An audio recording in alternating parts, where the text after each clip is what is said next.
नमस्ते नमस्ते जय नेपाल सबैलाई। र आज हाम्रो यात्रा भनेको यता बरिपोर्टको बीच एरियातिर छ। हामी चाहिँ घुम्न आइरहेका छौँ। रेशम चौधरी एन्ड माइसेल्फ रेशम चौधरी मल्ल चाहिँ हामी यहाँ घुम्न आइरहेका छौँ। र यहाँको चाहिँ नजाराहरू अवलोकन गरेर हामी एकछिनमा चाहिँ हामी फर्किने कुराकानी छ।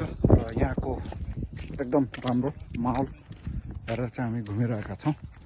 बाँकी चाहिँ भ्लग हाम्रो कन्टिन्यू हुन्छ। आज बरिपोर्ट एरियाको भाइ चाहिँ भ्यापको मजा लिइराखेका छन् भने म चाहिँ त्यति भ्यापिङ गर्न मन पर्दैन। त्यही भएर चाहिँ रमाइलो गरिरहेको छौँ। हाम्रो भ्लगहरू चाहिँ हेर्दै गर्नुहोस् है त। अनि जिन्दगीमा रमाइलो गर्नु छ भने अलिकति यो यस्तो भ्यान लिएर हिँड्नुपर्छ, सुत्न मिल्ने, सबै बस्न मिल्ने। भाइ इन फ्युचर युरोप टुरलाई यो भ्यानमा क्याराभान लिने एउटा क्याराभान टाइपको भ्यान लिएर होइन, यस्तै भ्यानमा युरोप टुर गर्ने विचार छ।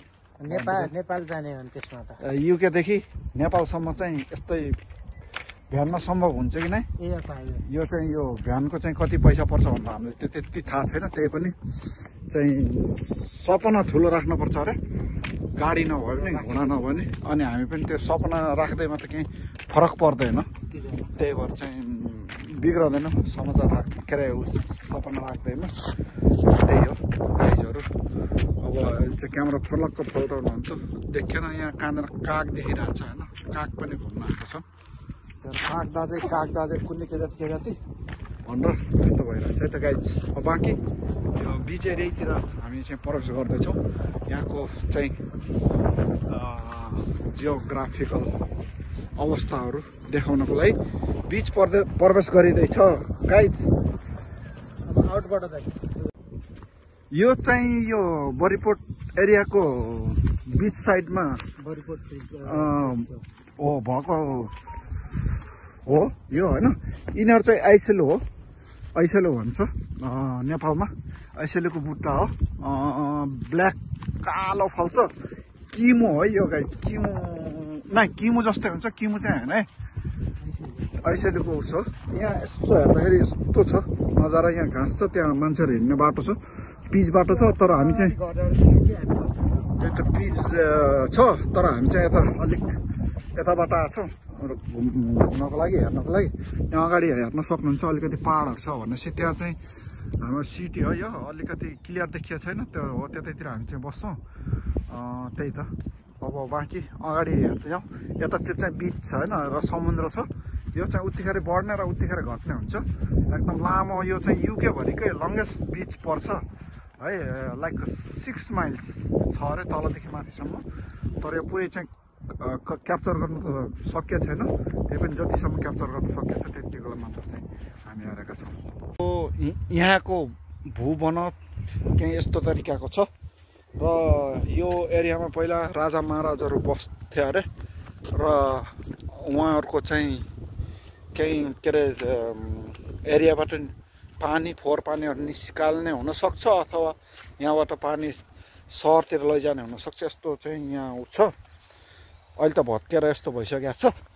तर चाहिँ एकदम यो माथिको लेयर पुरै पिच गरेकै छ। माथिको लेयर यहाँ बल्ल रहेको छ भने यस्तो पिच गरेको छ। यो पिच कहाँसम्म छ भनेर चाहिँ हामीले चाहिँ पत्ता लगाउन सकेका छैनौँ।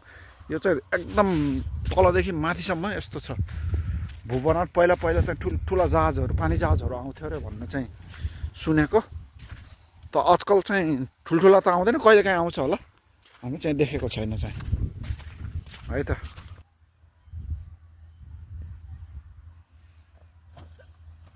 बस यहाँ तलबाट चाहिँ ठुलै तरिकाको पिलरले माथिको प्लास्टर गरेको भाग अडाइराखेको छ भनेपछि यहाँ ठुलै किसिमको संरचना थियो भन्ने चाहिँ अनुभूति हुन्छ। यहाँ एकदम पुराना रडहरू यो जमिनभित्र निस्केको देख्न पाइन्छ। त्यसो कारणले गर्दाखेरि यहाँ ठुलै संरचना थियो भन्ने जस्तो मैले चाहिँ अनुमान गरिरहेको छु।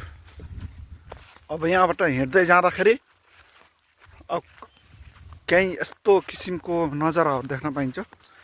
बाटोभरि त फुलै फुल छ, कोला पनि छ होला त यता। अनि यहाँ चाहिँ यो भयो यस्तो के अरे। अब यहाँबाट हामी चाहिँ साइक्लिङ गर्ने जगिङ गर्ने ठाउँहरूमा चाहिँ आइपुगेका छौँ रोड कुछ इस तरहको रोड छ अनि कस्तो फोहोर यार अहिले त यो अलि पानीको मुभमेन्ट नभएर यो ताल चाहिँ अलि उस भएछ जस्तो देखिएछ यहाँ हाँसहरूको बस्ती हुन्छ भने अहिले चाहिँ हाँसहरू देखिएको छैन कौवाहरू मात्र छ नत्र एकदम क्लियर पानी हुन्थ्यो यो अहिले चाहिँ मुभमेन्ट नभएर होला सायद अलिक यो ताल चाहिँ फोहोर देखिएको छ है त गाइजहरू हाम्रो यो यता बिच यात्रा जारी नै छ हामी अहिले सानो समुद्र नभने यो चाहिँ लेक भनौँ पोखरी जस्तो छ होइन त्यो एरियामा घुमिरहेका छौँ एकदम पिसफुल आनन्द आउने ठाउँ हो अहिले चाहिँ एकदम मजाको घाम लागिरहेछ फेरि एकैछिनमा घाम एकैछिनमा बादल यो चाहिँ के अरे स्केटिङ गर्ने प्लेग्राउन्ड हो यहाँ स्केटिङ गर्छ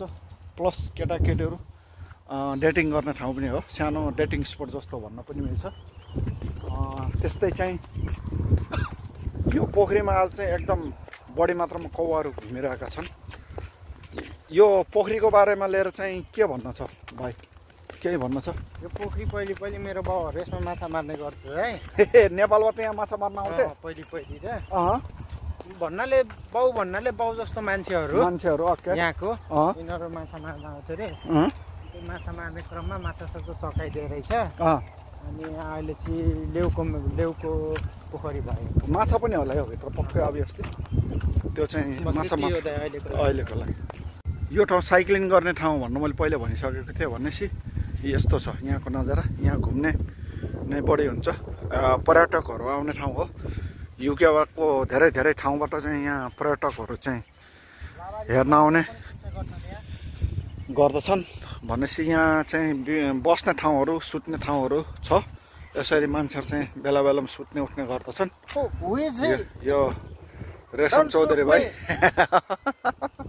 आफ्नै पारामा अब हामी चाहिँ यो पोखरीको छेउछेउ गइन्छ यहाँ लटरी पाउँछ पोहोर साल चाहिँ हामी यहाँबाट लटरीको साग टिपेर लगेर चाहिँ खाइदिएको वनस्पति यो कागै डराउने रहन्छ भने यहाँको यस्तो छ गाईजहरू है त गाईजहरू अब बाँकी जङ्गलको यात्रा देखिन्छ मल्लले यो चाहिँ यहाँ फुलको एरिया छ फुल भन्दा पुरै एकदम ऐसिलोहरू फुलेको यो होइन ऐसिलो फुल्ने बेला त भएको छैन यो फुलै हो एक प्रकारको के हो थाहा छैन फुलको नाम तर एकदम पुरै जङ्गलभरि हुन्छ क्या यहाँको मजाले नजिकमा गएर हेर्न त यति दामी देखिन्छ अलिकति ओइलिसकेको छ बाँकी त यहाँ त पुरै बाटैभरि फुल नै हुन्छ है त गाईजहरू यस हामी अब जङ्गल सफारी लगभग सकेर अब बाहिर निस्कँदैछौँ र बाहिर निस्कने क्रममै छौँ यहाँनिर चाहिँ गाडीहरू पार्किङ गर्ने ठाउँ छ चिसो खिलाउनु भनिरहेछ भाइले चिसो अलिकति कोल्ड ड्रिङ्क्स टाइपको बियर पायो भने त बियरै खाने बियर नभए कोल्ड ड्रिङ्क्सहरू चाहिँ पक्कै दबकाउनुपर्छ कुछ इस तरहको छ अब हामी बिच एरिया छोडेर जङ्गल एरिया छोडेर बजारतर्फ प्रवेश गर्दैछौँ 5-7 मिनटभित्र हामी बजारतिर पुग्नेछौँ भन्ने जानकारी गराउँदै हाम्रो गन्तव्यतिर लाग्दैछौँ भ्लग कन्टिन्यू हेरिरहनु हुन अनुरोध गर्दछु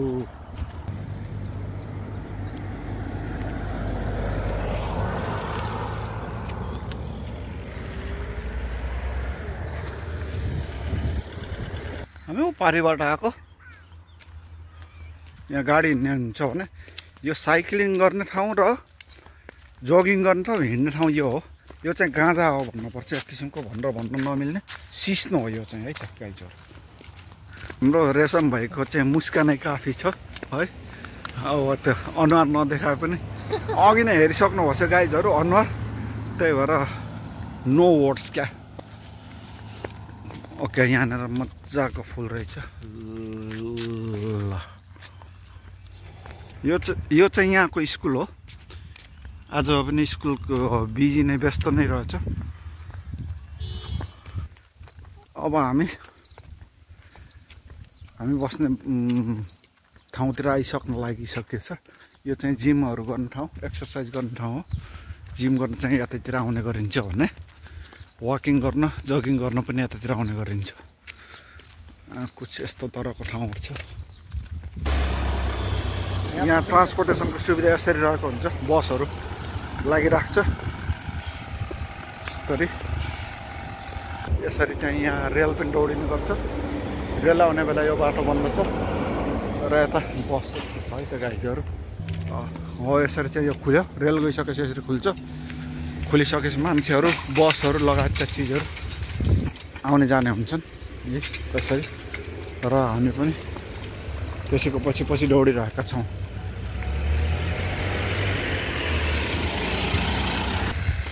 यो चाहिँ रेलको लिखो ठक्क। मेरो भाइ यो चाहिँ रेशम चौधरी हो र रेशम चौधरीले इन फ्युचरमै यो घर किन्न लागेका छन् र यो घर एकदम राम्रो ठाउँमा छ। भाइले किन्यो भने हामी बस्न चाहिँ पाइहाल्छ है त। त्यही भन्दै अब चाहिँ हामी हाम्रो गन्तव्यतर्फ आइसकेका छौँ। सब जङ्गल सफारी घुमेर यहाँसम्म आइपुग्दा कुछ यस्तो छ यहाँको बसाइ गर्ने ठाउँ। र यहाँ अगाडि उता पारी कुनामा चाहिँ भएको घरमा चाहिँ हामीहरू बस्ने गर्दछौँ। यहाँ अरू कुरा सब ठिकठाक भए पनि यो बस्ती एरियातिर पार्किङहरू एकदम कम हुने गर्दाखेरि बाटोमा नै चाहिँ गाडी पार्क गरेको हुन्छ र यतातिर यस्तोमा चाहिँ ड्राइभ गर्दा अलिकति अप्ठ्यारो नै हुन्छ। अप्ठ्यारो भए पनि गर्नुपर्छ। यसरी बाटो छ, बाटोको दुईतिरै गाडीहरू पार्किङ हुन्छ भनेपछि बिच भागबाट चाहिँ ड्राइभिङ गर्नुपर्ने हुन्छ। यस्तो यो किसिमको छ है त गाइजहरू। अब चाहिँ गन्तव्यसम्म आइपुग्न लाग्यो, मतलब घुमेर सक्यो र अब चाहिँ अन्तिम पार्ट घरमा पुगेर देखाउने कोसिस गर्नेछु। Okay bye bye. गोर्खा जय नेपाल। अब यति घुमेर आइसकेपछि अब चियर्स गर्दै हामी चाहिँ हाम्रो भ्लग अन्त्य गर्न चाहन्छौँ। अब यति घुमेर आएपछि हल्का पेट चिसो बनाउनु पर्छ, मन चिसो बनाउनु पर्छ, आत्मा शान्ति गराउनु पर्छ है त।